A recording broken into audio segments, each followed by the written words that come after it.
saying, "You could do this, man. You got this. Go." Like you've been Yep. through so much worse in your life. Like you can do this. Go. Hi, I'm Nick Cosentino, and I'm a principal software engineering manager at Microsoft. In this interview, I got to sit down with William Ray and hear his story about how he's breaking into tech.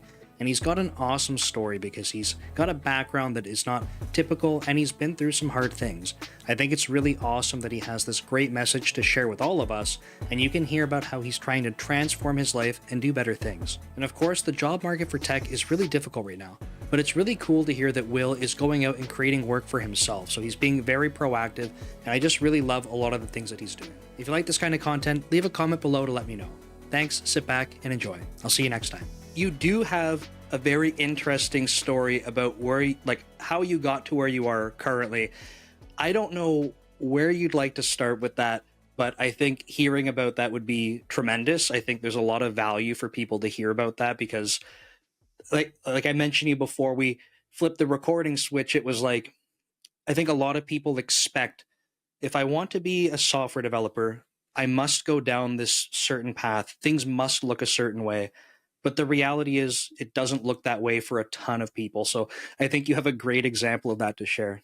Yeah. So it started with me being in healthcare. So, my past is a lot of crime and drugs were in my own personal past. And after I cleaned up my life, probably back in 2017, I got into healthcare and I really dug deep. Like I have no college degree, I have no certificates, but I moved up to directorial positions in substance abuse facilities, like managing, like, man, I mean, a lot of people, over 100 Wow. individuals, supervisors and everything. Like Awesome. like they would fly me out of state. Like it was big, but I did a lot really quick. And that was from like my charisma, my willing to work, my quick learning, my being like relatable and empathy, just being myself, I guess, helped me climb that rank. And I'll be honest, it's very taxing on the soul, working in that field. And then also there's a lot of red tape. So like me, I want to just help everybody. I don't want to think about all the red tape or the politics involved. Like I just want to help people. I want to show love, like was given to me when I turned my life around, because that's how it happened. And I started looking in different ways to like change my career. And I always liked technology. And I don't even remember how it happened. I got like on the VA site and then I somewhere else, but somehow I ended up typing my first hello world in Python.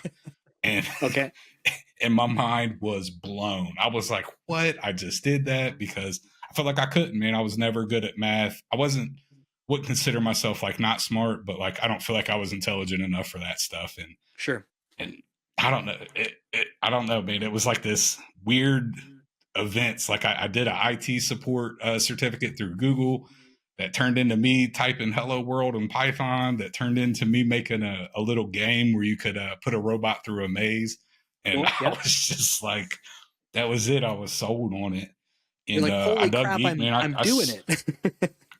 Seriously, man. And like watching the things happen on the screen by me typing characters into the computer was just like, I still, it gets me so excited. I'm like, this is just wild.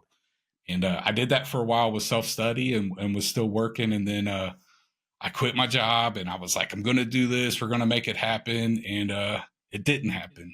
Right. AI started getting real big and a lot of things happened. And I gave up for a while. So we were talking about that earlier. Like I'd quit. I got a really good job and back in substance abuse. And I just kind of like gave it up. I was like, there's no point. This is never going to Mm, happen. I just give up. And then recently, a company that I'd signed up for last year came back and reached out to me randomly and kind of reignited that flame for me. And then I went to a boot camp, which I just completed in April. And congratulations. now, thank you. I did a Java boot camp with Tech Elevator, and now I'm on the job hunt, man. I've been looking for a job, but I have a family to take care of, which led me into the contracting and kind of figure out ways to generate leads to build Right. websites for people so I could get experience in that, but also like supplement my income during my job hunt. And then here we are, That's awesome. No, I mean, there's a lot of power in that story, right? I think it's, first of all, thank you for sharing. I mean, I think a lot of people are uncomfortable being able to talk about things in their past and stuff. So being able to have something like that in your life where you've been able to find a way to kind of turn it around for yourself, that's extremely powerful. So thank you for sharing Thank that. you. Um, I love to hear that, part of that journey for you was aside from the software part, right? Like basically being able to say, I want to give back. Like you had in part of your journey, it required, the help of others to get you past that. And now you're at this point where you're like, I want to do that for the others. So the red tape thing, I could totally understand. And like anything in medical, it's just going to be a complete nightmare for red tape. So I could imagine that would feel frustrating where you're like, man, I just want to do what people did for me and keep doing it, like stop with the red tape. So could imagine the frustration there for sure. But before we move on, this is just a reminder that I do have courses available on DomeTrain if you want to level up in your C# programming. If you head over to DomeTrain, you can see that I have a course bundle that has my getting started and deep dive courses on C#. Between the two of these, that's 11 hours of programming in the C# language, taking you from absolutely no programming experience to being able to build basic applications. You'll learn everything about variables, loops, a bit of async programming, and object-oriented programming as well. Make sure to check it out. Very, very much so. And I do a lot of like my family really, we do a lot of like volunteer work outside of here. We help people get clean and kind of change their lives. And it brings a lot of joy to me. But when you put money involved with it, it just makes it really difficult, which led me into software development, because my hope is that I can get involved in a project that is changing people's lives and is still helping, but it's not life or death so much. Like when you're dealing with people that are in substance abuse, in and out of prison, crime, all these different things, it's life or death. Like Right. a lot of times some people just don't come back, and that's the reality of it. And it's, I don't know, when you put money involved, it just doesn't feel right. It gives me that like icky feeling, like it just don't seem right. Yeah, there's too much opportunity. Like anything that you associate money with, it's like people want money, right? Like it's a motivator for basically everyone. So it can become at odds with what you're trying to do fundamentally, which is help people, right? So when you start putting those two things together, it's like, you know, uh, a weird balance. So I can totally understand that icky feeling. I have a question for you though, and it's about, and I don't know if you know the answer to this, if you've thought about it, but when you're going, you kind of mentioned that you had something that felt like a pretty good, stable position for being able to help, give back. And you mentioned moving up pretty quickly. I understand if you're like, okay, I got the flame reignited for coding, but what's the thing that like kind of got you to say, screw it, I'm doing this for real? Like what really made you kind of take that leap instead of just being like, this is comfy? Because I think that's a huge challenge for a lot of people.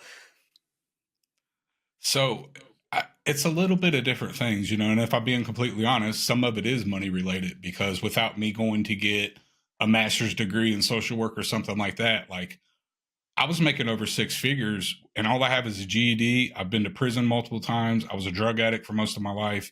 And I was running a multi-million-dollar substance abuse facility with a GED. You know what I mean? And I say all that because I felt like I'd capped out without getting more education. So Right. there was a money piece in play, but also like I said, like I felt icky trying to help people all the time. But then something had happened and I was helping a client. And I remember like I went out of my way and wasted, well, I don't want to say wasted. I use that word. I shouldn't have said that. Sure. But I used up a lot of company time that they felt like I wasted on an individual that probably shouldn't have had that, they thought. And I remember sitting there and somebody kind of reprimanded me that way. They didn't like get on to me, but what they were saying in between the lines was like, don't do that. And I remember sitting there thinking like, I may have saved that guy's life.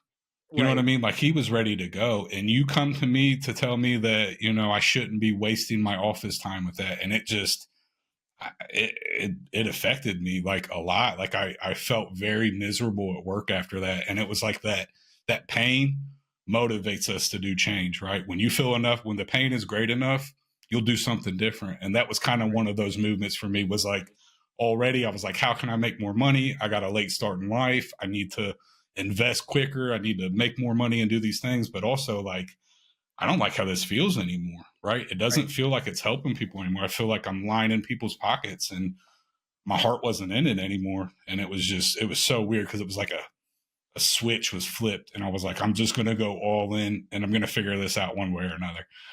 Interesting. Yeah, so that's a really good point to call out, right? So there's a obviously the interest that you wanted to get into software development, so you have that opportunity to be like, "Okay, this is calling me," but at the same time you have something like where you're like, My alignment with this is not really working." And it's you mentioned already that you are doing volunteer work with your family still, so it's not like you said, "Hey, screw this, it's not important to me at all." Like you're finding ways where you can still volunteer. And is that accurate to say?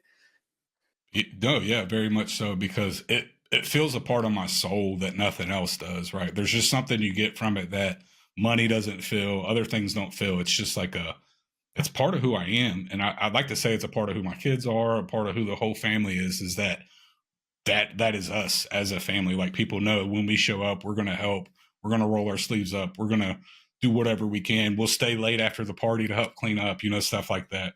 And it's really important. I instill it into my kids just because I feel like that's the only reason I'm here, because my life, I feel like I shouldn't be here, man. I went through some things in my life that I'm surprised that I made it out of. And like, it means a lot for me to give that back to other people.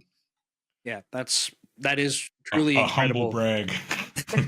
No, well, I think it's I think it's good, right? It's like not having gone through it, it's not really fair for me to say, but I imagine it kind of feels like this second chance to do more with your life, and being able to instill these things with your children and have this kind of embedded in your family. I feel like that is such a cool thing to be able to say, "Hey, look, like we're going to do better," and your kids are kind of also part of that. And I think that's awesome. So that's really cool to hear. Thank you. So, boot camp. I want to hear about boot camp. This is a thing. I know you mentioned, like, okay, so the medical side of things, you were saying, okay, kind of feeling capped out. And I think this is a pretty typical thing that can happen in a lot of industries where you might be like, based on whether it's like formal education in terms of master's, PhD, or some type of training certification, you kind of, in some industries or some areas, kind of reach a point where you're like, I kind of feel stuck, but so and so has X. They seem to be able to get further. Whether or not you agree with it, seems to be a thing that happens. Um, and so in this case, when software development, I imagine a similar thing came up where you're like, I don't know if I want to try to go for university or college for 4 or 5 years or something, but I'm assuming the boot camp opportunity just seemed like a much better fit. Is that fair to say? And what kind of drove you in that Yeah, direction?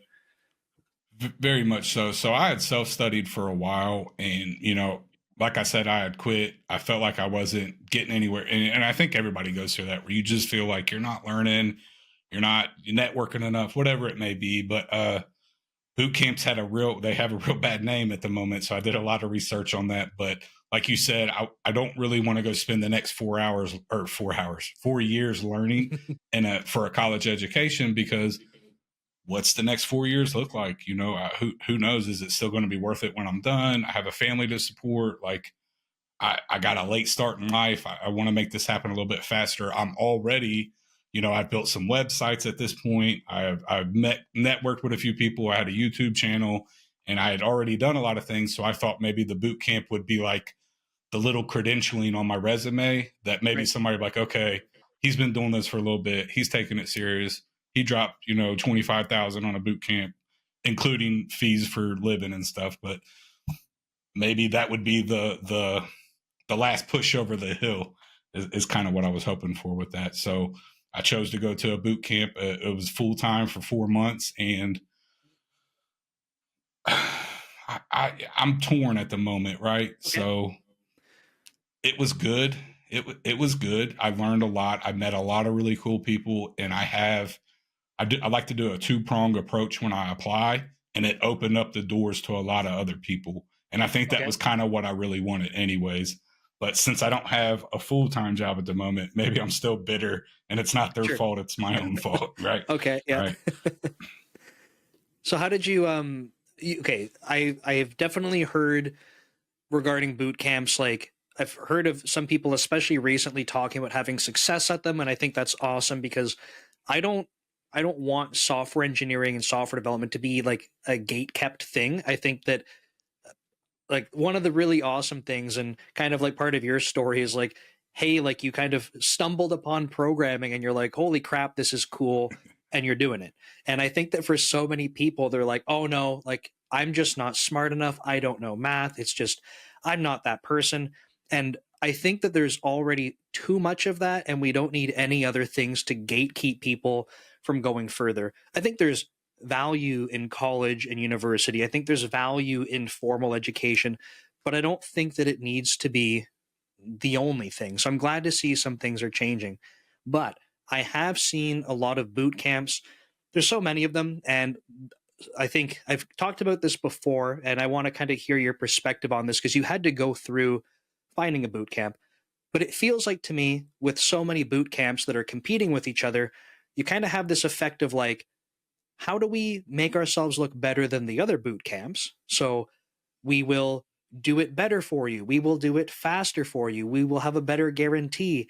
And I think that those three things just don't really work well together because it ends up being like in 1 week, you'll be the biggest expert ever in the world on some technology and we guarantee it. And it's like, it actually just doesn't work that way. So I'm curious how you navigated and found one where you're like, I think like this is a good fit for me. So I don't know if you had like a, I don't know, like a research kind of process you had to do. For sure.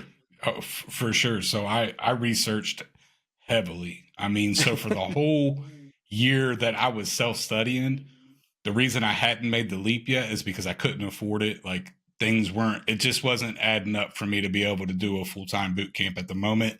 And I felt like part-time wasn't going to be much better than what I was doing anyways.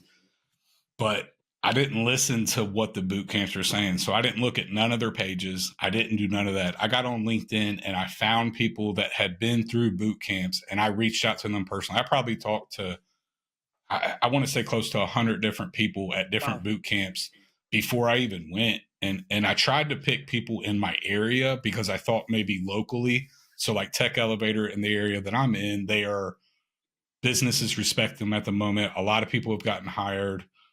Obviously it's the times are tough and I knew it was going to be difficult. I think I underestimated how difficult, but I knew that it was a battle coming, but it was researching through the people that went through it. Right. And not just cherry picking people that had good experiences, but talking to everybody, the people that 2 years out of boot camp still haven't got a job. You know what I mean? Like I had to talk to everybody to get all the perspectives for that. And it just literally cold calling people just like I do now for a job, but I did it looking into the boot camps that I wanted to go to. Right. Okay. And then, so you ended up finding one based on basically a lot of that feedback, like almost like testimonials and finding something that you'd be aligned with. So I think that's awesome. I personally don't know. I haven't thought about it for myself. If I had to go through that, I feel like it would be extremely challenging just based on everything I see because there are so many. They all look like they're trying to sell you on the perfect dream opportunity. And at least for me, having like gone through, like I've been programming for 21 years, so I fall into like the traditional, like I was a kid and computer nerd, so like I just kind of kept doing that. Yeah. So for me to go, if I had to do this later and take a different path, I can't imagine how I would try to sift through a lot of the stuff I see. So awesome that you were able to do that. And you mentioned you're kind of like on the fence about how the experience went, but I'm curious, like what parts, is it mostly just that, hey, I don't have the job in hand now, or were there other things like pros and cons that you'd want to share about the bootcamp process? Yeah. So it was a really good process. I learned a lot. I love the Cool. team. I do feel so they have career services, and this one is a lot more detailed than others. So I don't want to down talk them at all because what Sure. they're providing, like I literally have, I could meet with people every day of the week for like the next 4 months. Like they're still doing classes and everything after I graduated. So they offer Wow. a lot that I can take advantage of. I guess the career services, I expected something a little bit more because as someone that's a career switcher and had a pretty successful career in healthcare, I needed more than just general advice, right? Like general things. Like I need a little more detailed for my specific situation, and I get it to a degree And this is another thing is, to be honest, like, do I feel this way because I don't have a job yet? Or is this how I really feel? So even as I tell you this, like, I think like, do I even really feel that way? Or do I like love what they did and I think it's good? I'm just bitter at the moment, Sure. I and think I'm that trying to be bias, honest, like, acknowledging the bias is like a huge thing when we reflect on stuff. That's a that's a superpower in and of right. itself, right? Being able to step back and go like, hold on, like where is this coming from? But and I think that's a fair thing. So it's good to hear. Like that sounds like a really good support system that they offer for you, even once you're graduated, and you felt like you were learning. But something I wanted to ask more about is like you had experience developing already. So going through the boot camp, what did when you're saying that you were learning, like what was the difference in learning versus you just kind of doing it on your own? Was it just more like structure? Was it new things or a combination? Just kind of curious about like how they helped level up for you. Right. Great question. So the structure was a huge one for me. Um, Another big one was honestly, I was able to take out extra parts of loans and then I invest in the stock market. So I took the extra money, invested it, and now I've stretched the money even further. So that was another big selling point. But also, so even as I do like contract web development with local businesses, it's mostly all front end. And when Okay. I was self teaching, it was really hard for me to learn any back end, but it was really easy for me to pick up the front end because I could watch everything change as I do it. Right. So the back end was a big thing. So we learned Java in there and just like SQL and MVCs and all these different things. It was nice to be able to touch that stuff because I hadn't really touched it before. Like I felt very good with HTML, CSS, JavaScript. I've done a little bit of React, so I have an idea of like what frameworks do and stuff like that. But working with Java and like controllers and learning about OOP, that stuff was major in the boot camp because I wasn't getting that on my own. Like it wasn't clicking, and maybe it took me self studying for that long and then going there. And maybe that's why I felt like it clicked then because I already like had at least seen it before and touched it Right. before. But that was like the last piece that was like, oh, that makes sense. Okay, that's polymorphism. I get it. Okay, right. Yeah. No, that's super cool. I can imagine like in your own okay, a couple things that are coming to mind for me. Being self-taught and if you're looking for jobs and stuff like contract work, probably a side effect of those two things together is that um, when you're picking up contract work, you're probably trying to take on things that you know you can deliver for, right? So if someone was like, I need something Mm, built, you're not going to go, I don't know how to do that, but I can do like 25% of it. Like, I'll take it because you'd probably feel like, oh crap, I can't deliver on this. So correct me if I'm wrong, but I feel like it might put you in a position where you don't kind of stretch too far out of your comfort zone to learn maybe more back end stuff, different tech stacks, because you're just saying, I can use these things I know, get better at them, and deliver the software. Is that fair or different stance on that? s- s- okay, so for the most part, that is fair and that is the truth. But I deal with a lot of mom and pop stores that wouldn't necessarily have an online presence at all. So when they Okay. start, like, I'm getting ready to get a blog website set up for somebody, and like, I've done it before a little bit, but like I am willing to do a little bit more than what's in my comfort zone. But you are right. Like if it was a different kind of contract, maybe, but since I'm going out and generating these leads myself, like I'm cold calling people, I'm sending messages, it's a little bit different. And I'm willing to, go past my comfort zone a little bit, right? Unless it's like a really big project. So I did get offered a pretty substantial project coming up. I don't know if I'm going to take it just because it is a lot out of my realm, and it's a really I think I could do it, but they're relying on it so much. I don't want to put a bad Mhm. name on myself out here too. Like, we let Will try, but he didn't make it happen, or it was Right. janky, or he did spaghetti code through the whole thing, like something like that. Right. Well, that's no, I think that's a very respectable thing, right? To be able to have the, you want to stretch outside of your comfort zone, but at the same time, if you're like, I don't know. I feel like my perspective is if someone's paying you money, if you're like, I don't feel good about this, Hmm. maybe it's not a great opportunity. Maybe it's something for the future, right? Where you can say, hey, like if there's still more opportunities, you have that connection made. If they need more things built, you have more experience. You can kind of lean back into that. But I think, if there's other Right. opportunities that you can take along the way, that's excellent. Which leads me to another interesting question, because you have a unique experience here. I think a lot of people are not only trying, they might be going through boot camps or might be trying to figure out how to get started, but you've done a bunch of this stuff and you've gotten contract work. Like, I have never Yeah. even gotten contract work in my entire life. And something that you said that was making me go like, my skin's crawling, is cold calling. But this is really interesting because it's a skill that stereotypically software engineers and developers, you won't see me on a phone. If my phone rings right now, I would be going, why is that happening? So never mind me having to reach out to someone on a phone or send an email to someone and being like, I'm basically cold calling, right? How, like, is this just like part of your personality where you're comfortable with that, or did you have to overcome that type of thing? Really good question. Because I need to know for me. So, right. So I have to say, like, I'm kind of like that too, right? If my phone rings, I don't always want to talk on the phone. I'm not real big on that. But I also believe like desperation breeds innovation, right? And I was feeling desperate. I'm really good talking to people when I get comfortable. Like it's kind of been my career is like literally building rapport with people. And I do public speaking in the volunteer basis. So like I'm comfortable with it to a degree, but this is a little bit different when you're cold calling and you need to be prepared for lots of no's, lots of not responding, lots of people saying yes, this is awesome, and then string you along for weeks and then never do anything. But I will say the first couple of times I did it, I paced in my room for a little bit and I was like, do this. You can do it. And I had to hype myself up to do it, to send it. And then I did it and I was like, nothing happened. Okay.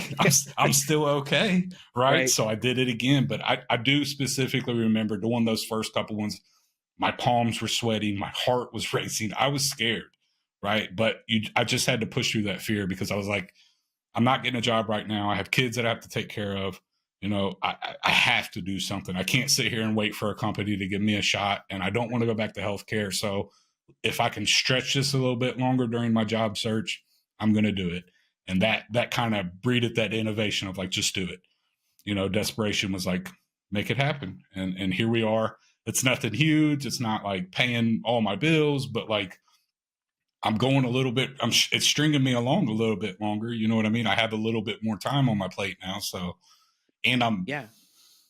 I'm not building a whole lot of technical experience, like because, like you said, like I'm not doing a lot of stuff out of my comfort zone because I want to give them a good product, but I'm learning about how to make a client's vision be reality. And I feel like that's a key for me is because I'm really learning how to like pick through their mind of what they really want and put it on there. So when you're done, it feels so good when you do a website and they sit down and are like, oh my God, I really like this. And like that Yeah. is a really good feeling. You're like, yeah, okay, I did it. I did it.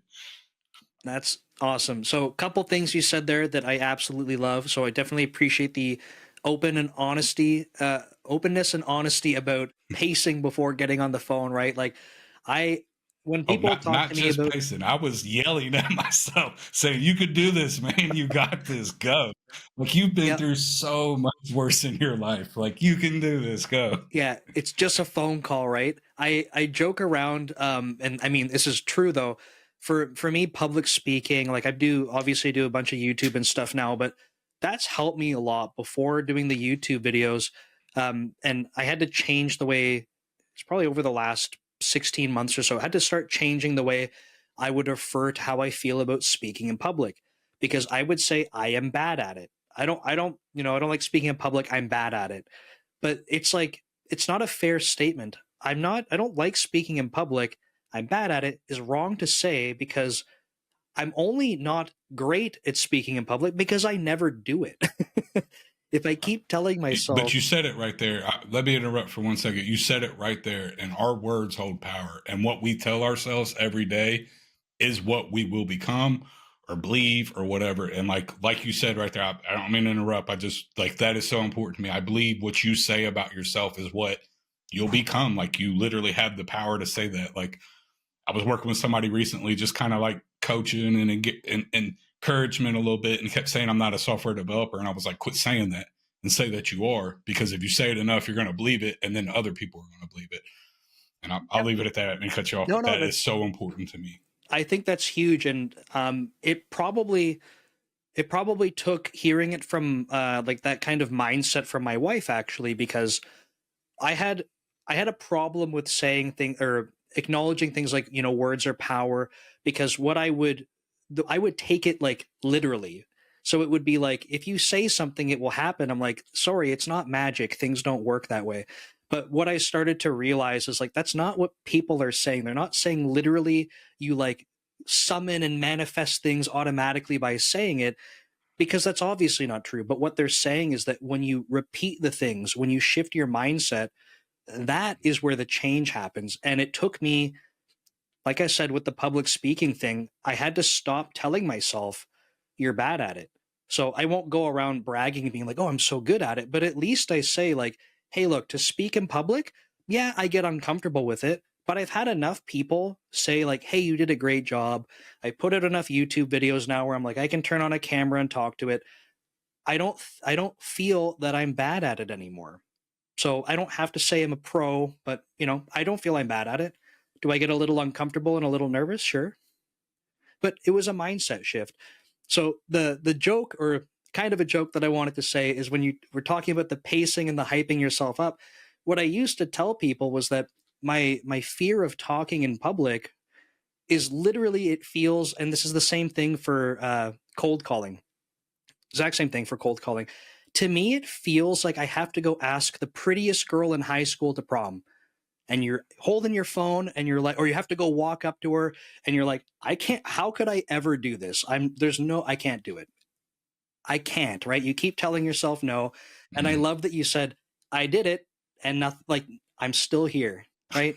I could not get over that kind of thing growing up. And I wish I could go back. I mean, not to change the girl dating thing, but just that mindset of being like, literally stop sabotaging yourself, because it's not helping. It's just ridiculous how big of an impact that has. Right. But I think those things are important, because I don't think we get there without having those experiences when we're younger. So, and this leads back to, like, you know, I went to prison, I was addicted to drugs, all these different things. And like, people say like, oh, I'm so sorry. And I'm like, no, I'm not, because I had to go through these things to make me the man I am today. And I feel like I learned so much, and I got over so many things from going through the negative things. So just like you talking about as a child going through these things, I think they're so important.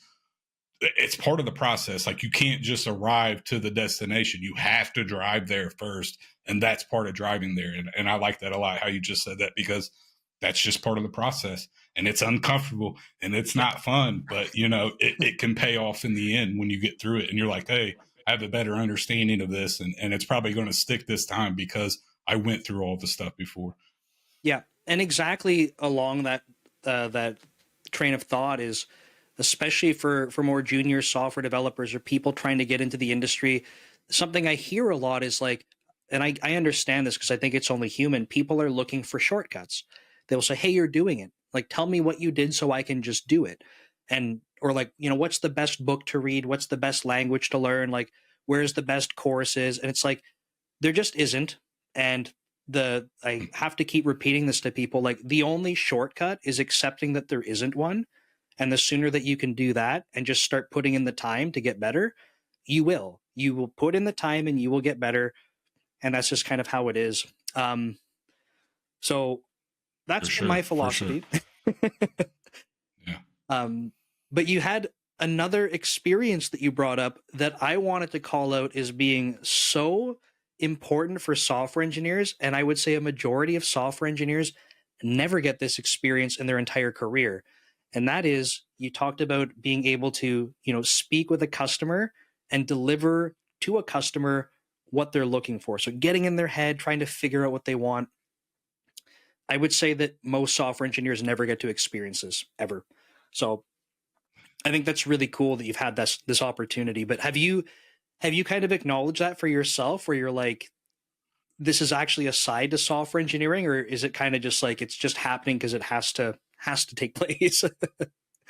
Yeah, I don't think I have, man. Sometimes, if I'm being honest, I'm really hard on myself sometimes. And I'm like, and that's another thing, like when you're a junior, like, or you're trying to break in, like, I go through days where I don't feel motivated and I feel like I'm wasting my time. And like, I don't like, as we're having this conversation and you're saying these things and it's clicking on my head, but I'm like, I never thought about that. Right. And then Yeah. I talked to somebody the other day and they were like, have you thought about being a PM or something? Like, you have a lot of leadership and like you understand the technical. And I'm like, I never really thought about it. And they were like, you could probably do that right now. And I'm like, well, we'll see. We'll see. But as you're going through it, it's hard to see the picture when you're in the picture, right? And it takes these kind of conversations, and that's why this is another reason why networking is so important, because people hold a mirror to yourself, right? Because we can't always see what we're doing, what we're accomplishing, and it takes those people to hold that mirror up, like, look at you, man, like you are Yeah. doing these things, you are learning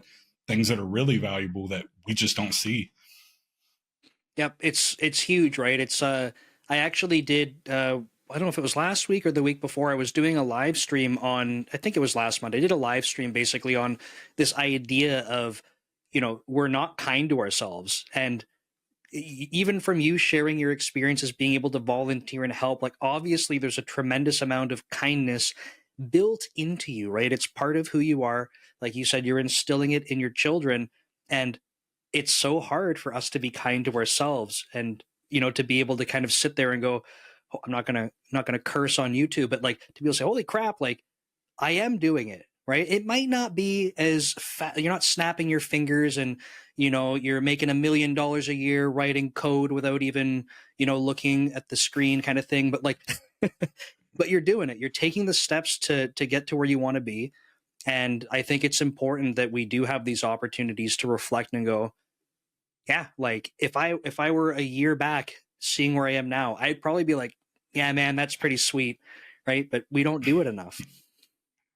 No, no, and it is important, and it's so crazy because I push those kind of things onto people. Like, be nice to yourself. You got to love yourself. Like you have to make yourself important. Like to yourself. Like you got to love on yourself and do these things, and then I'll turn around and not do these things. Right, Yep. right. But I have awareness, so I can reel myself back in usually. But this last week was really difficult for me. I was like, man, nothing's happening. What am I doing? I just wasted all this money. We're eating up our savings. Like the kids are looking, they'll be starving next week. What am I gonna do? You know what I mean? And then the next day I'll wake up and I'll be like, you know what? Just keep doing what you're doing. It doesn't matter, because that's what discipline is that our feelings can't always dictate our behaviors. Like we have to just do the things. And that's what's so important when you're trying to break in, even moving up through the corporate ladder, like all these different things. You just, that discipline of like, it doesn't matter how I feel today. I'm getting up, I'm applying, I'm cold calling, I'm on LinkedIn, I'm going to shoot this video, I'm going to do all these different things that I have to do in order to move forward, whether I feel like it or not. Right. Yeah, not every day are we going to have that. Like, we're not going to wake up every day feeling super motivated. And in fact, spoiler alert, we probably won't wake up feeling motivated most days. So, kind of have to accept. And I love that you were kind of, calling out some different examples there. Like, just got to do these things, right? And the more that you can kind of persevere through that, I think the better, because you just end up building up this resiliency that carries over into a lot of other things. So, um, I think that's super important. The idea though about sort of that customer experience, like maybe experience is wrong. The experience working with customers directly. That's a better way to put it. I would say there's actually a big downfall to people that have gone through formal education and have never had experience to work with customers. I feel lucky that when I went through university, I had internships, and at least at least a few of them allowed me to work pretty close with customers. Like one, I was working for a contractor, and the second internship I had there, we were at the contractor's like uh, not a lab, I don't know, you would call it like a facility, I guess, and we were writing code for their hardware there, and so we were like at the customer's location writing code. And so I feel lucky that I went through school at least and got to have these interactions with customers. Not like I was leading the conversations, but I got to see them happening. And I think something that I've observed happen Again, it's a generalization. I don't really like doing generalizations because there's always exceptions.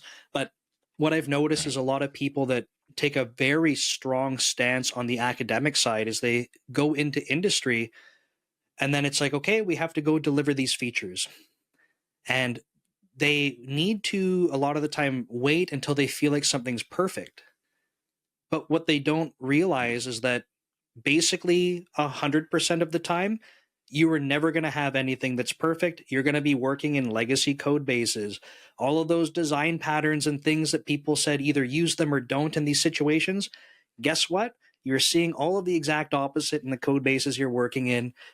You have time constraints, unlike just trying to look at some theoretical stuff. And I think that when people aren't grounded in the idea, like we need to get value shipped to customers because that's the only reason that we're in business, they end up missing the big picture and it's just code. Like, what is perfect code?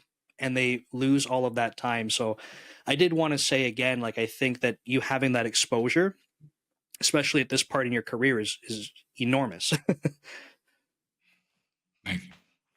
Yeah, and it took somebody saying that to me. What you had just said, it got me thinking about somebody I was talking to recently, and they were like, "That's all that matters. If somebody's willing to pay you for what you're doing for them, like the customer, even in any big tech or anything, like it all comes down to the user, right? What do they want? What do they appreciate? And that's the most important thing to think about when you're doing that. I guess from a business standpoint, should I say?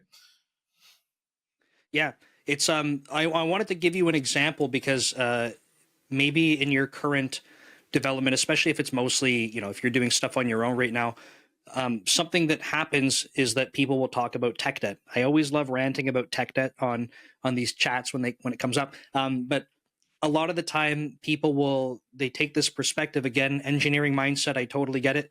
Um, hey, we have this code; it's crappy. We need to spend the time refactoring it. This code it's like spaghetti code. It's bad. And what ends up happening is that as programmers, we want to talk to other people that are in different stakeholder positions. Maybe it is a PM, but someone who acts as essentially a product owner and works on prioritization. And the programmer will say, again, I'm generalizing here, hey, we have tech debt in this area. We need to spend time on this. And the product owner will say, well, like, why? And the programmer can't articulate why. Oh, it's bad. Oh, it's ugly code. Oh, it's not tested. And the product owner is going, so, like, we have these features to deliver. And then you have this weird dichotomy where the product owners are like, why are the programmers always so concerned about their precious code? And the programmers are like, why don't the product owners ever listen to us? And the missing link is that you're not talking to the stakeholders or basically your audience in a way that they're going to care about. So if truly Mhm. customers care about receiving the value, right? They want the value that you're giving them, you're solving their problems. They don't care what your code looks like. They don't care what programming language, tech stack, how many tests you have. They don't care about any of it. People hate hearing that, but it's true. What they do care Yeah, about you're is right. that they're getting the value and that they get it at a rate that they're happy with. So if you are a programmer going, oh, why can't we get our tech debt addressed? Like we have to go do that. Start talking to your product owner about how addressing the tech debt is going to allow you to ship value faster. Like it's just a communication gap. And I think you're going to be so well positioned to have that other perspective to go, like if we need to go work on tech debt, how is that going to translate? Right. And to explain it to them in a way that they can understand. They don't want to hear all the technical jargon. They don't care about the SEO I'm putting on there. They don't so what I just break it down like, hey, I'm going to help you show up in Google search more. You know what I mean? Yeah. Like, and that's all they want to hear. They don't care about all the extra stuff. Just something simple and let them know why you're doing it, how it brings value to them, and here's your product, you know? Yeah, that's exactly it, right? And that brings me to another point, and I wanted to kind of mention this about your other experiences. And so I think for a lot of people that I've talked to at least who have done a career switch and maybe it's a little bit later in life compared to other people they're seeing, they're going, "Oh, I'm going to be behind." Right? I didn't I wasn't birthed like with a keyboard in my hand programming, so I'm going to be so far behind the average programmer, right? It's obviously a little exaggeration, but they just feel like they're far behind because they didn't have, this setup that they're seeing what they imagine the stereotypical software engineer has. But um, there are so many other experiences outside of software engineering directly that you can bring in and sort of use as a superpower as someone who develops software. Um, and you mentioned, leadership traits. You mentioned, this innate kindness to try and help other people. Like that's a huge value add on a team. Communication. So, have you kind of thought through that, and have you noticed for yourself some of these skills that might be helping you already? Yeah, I want to say yeah, but like we were talking about the value, I haven't got the value that I'm looking for, and Mm, I'm on a mission right now that I haven't accomplished. So I don't reflect on it a whole lot because I'm right. still in the process. But I assume once I achieve my goal and I get a full time job and I'm not stressing over bills or whatever, that I'll sit back and I usually do a reflection of what's going on, and I'll see, and I know the value I bring because I've done a lot with a lot of people, and like I know what I can bring to a team, and a lot of it is soft skills. But I know that they're strong soft skills, right? Team building, like making the workplace funner to be in, or like these little things are so important because anybody listening, you as well, like you work somewhere that it's not fun to work with them or you don't get along with them, it makes the whole job miserable. The Yep. team doesn't produce as much product or the goals or achieving the mission that we're after because everybody's miserable, everybody's in a bad mood, they're just not happy, and it just brings everybody down.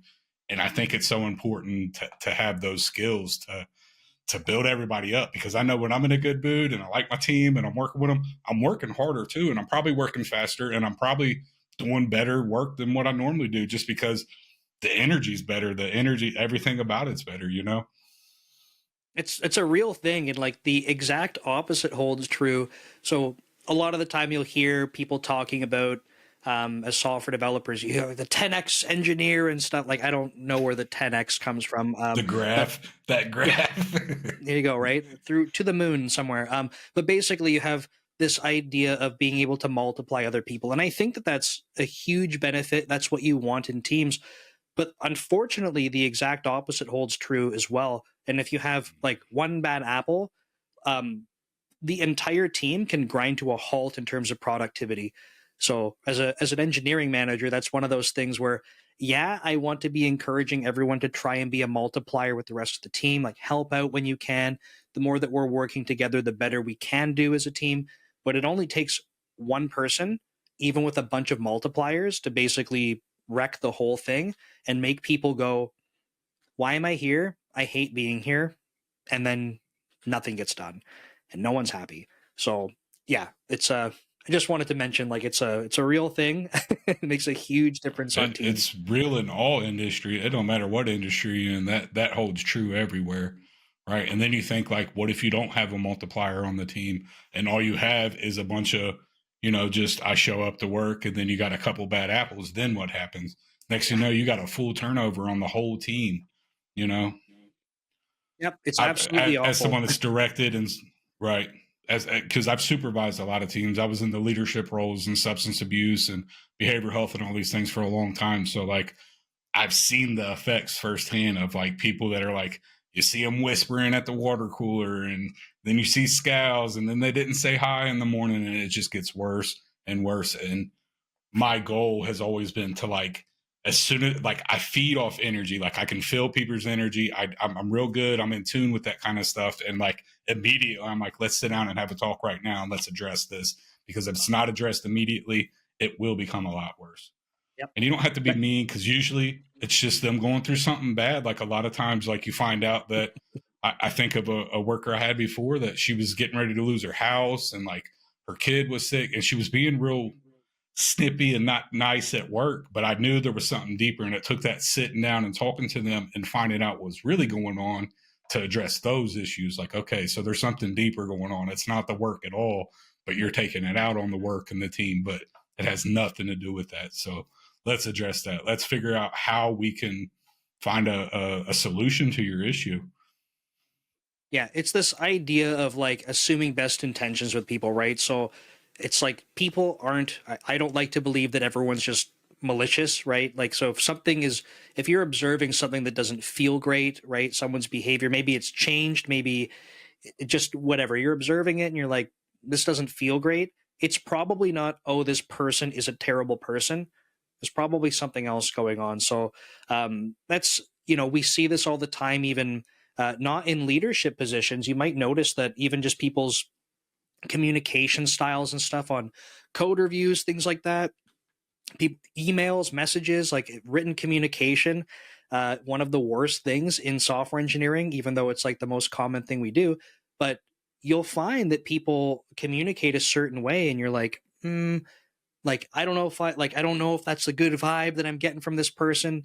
And really, like, if you just assume best intentions, you can go talk with them and be like, oh, like, you're not totally a bully, you're actually a nice person, you're not mad when you're reviewing my code, it's just how you wrote the message. Like, but if we don't address these things, it's so easy for them to just spill over and erode an entire team in terms of like how effective, how engaged, just everything falls apart. So soft skills are critical. Seriously. And that's why I feel like it's so important for me to be open about things that I'm going through, how I feel. Like even my story, like people are very against me. They're like, "Hey, you haven't gotten a job in tech yet." I wouldn't be sharing that. And I'm like, that's my story, right? And I've been through that thing, and that inspires other people, because when we're open with people, it allows them to be open, because they're like, "Oh, you're showing me your underbelly where you're vulnerable.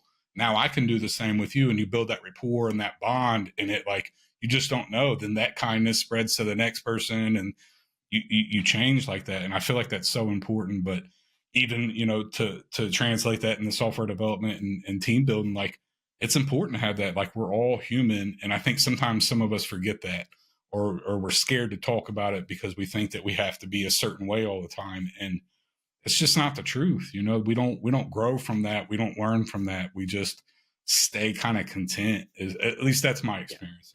Yeah, 100%. We see it all the time, even with engineers that become more and more senior. They eventually, not all of them, obviously, but sometimes people forget, like, I used to not be the highest level engineer. I didn't used to know all of this stuff. And they kind of get set in their ways. You can kind of stagnate. It's a shame for sure. But the more that I think the phrase is like a growth mindset, right? Keeping a growth mindset, being open, being able to show vulnerability just goes a long way. When I joined a team at Microsoft earlier this year, I switched teams, and I said when I joined the team, like, I don't know like anything about this team. I don't know any of the technology we have. I have new hires, and I need to be transparent with them. Like, look, I don't know this stuff yet, but I'm going to learn it. You're going to learn it. We're going to learn it together, because I don't want to masquerade as like, oh, like I know that. And then they can't trust me because they're like, why is this guy lying to us? Like, it just looks ridiculous. So I think Right. it's critical. Not only that, but like the people come and be like after you, like if you display that, and then I'm sitting here trying to learn, I'm like, well, why am I not figuring this out like that? Why do I not understand? You know what I mean? And then it's discouraging. I went through that personally, where I seen people and I'm like, I'm not picking it up that quick. I don't understand. You know what I mean? And it was like, you start I finding might people not be that are either. honest, like you're talking about. Right, right, right, right. Yeah, no, that's huge, right? I think, yeah, the vulnerability thing, it's a big part, and I think a lot of us, or maybe not a lot of us, but there's definitely some people who don't lean into it. And yeah, I think the right way to go is, open honesty, and goes a long way, especially in team building. So that's definitely a good trait and good thing to keep in mind. But Will, I wanted to say thank you so much. I know it's Father's Day, so happy Father's Day. Obviously, this will be going out Thank you. not on Thank you. Father's Day, but thank you for making some time with me on Father's Day to have this chat. You do have a YouTube channel. You are active on LinkedIn. I will get links and stuff from you after, but you want to tell viewers where they can find you?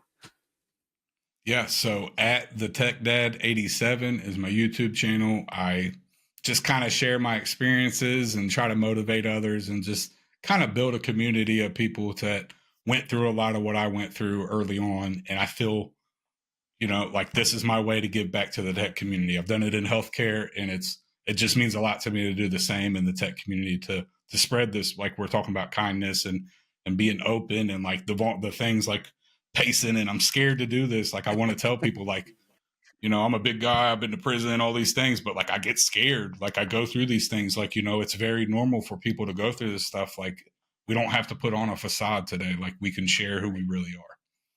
Yeah, I love that. That's awesome. And then LinkedIn, what's your LinkedIn? You're active there, of course. Uh, So I am just William Ray. You'll see me with my blue collar shirt and a big smile. awesome. And like I said, I'll get the link and stuff, so I have that in the description and the comments, and people can check you out. So, Will, thanks again. Awesome story. I love what you're doing in terms of being able to give back. I love the messaging, and yeah, the job search will not take much longer. I'm sure of it, and it's great that you are being very proactive. You are basically creating work for yourself, which is amazing. I have never been able to do that for myself, so kudos to you. It's a really powerful thing. Thank you. Thank you.